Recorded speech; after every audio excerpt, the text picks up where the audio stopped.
be that our lack of promised possession is because our lives are out of line? Could it be the reason we don't see more of the manifestation of God's promises in our lives is simply because we need a front-end alignment? You're not grasping what I'm saying? We are so... I got to speak for myself. It seems as though if I would come to church, give my tithe, give my offering, pray, do works of service, things would pretty much go much better with me than they have. And I'm not alone in that thinking. You may not verbalize it or articulate it, but you get frustrated and a little bit aggravated when your life is seeming hard. Can I give you a little bit of insight? It may simply be because something's out of line. God says, I am the same.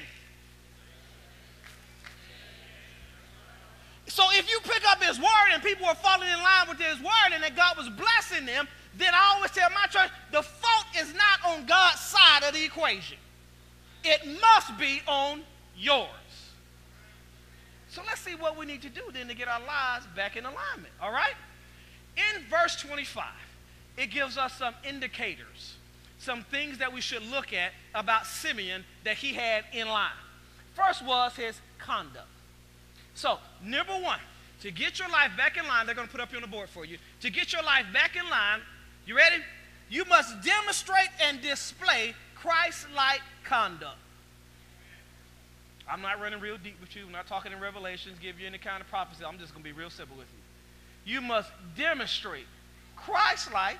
The text says Simeon was righteous, doing the right thing for the right reason according to God's law. That seems, you would think, let me go back to TRC, that righteousness is a part of the DNA of being a Christian. You cannot extricate, pull out righteousness out of the definition of what it means to be a Christian. You can't say you're a Christian and you're acting like the devil, in other words. You cannot say that I am a child of God and your life is marked by you always trying to stab somebody. All right, you don't have knives no more. You may not stab them with a literal knife, but that knife in your mouth is sharper than any two-edged sword.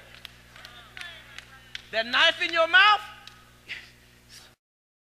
really should be serving like 25 life sentences for the number of people we have either injured or murdered with our words.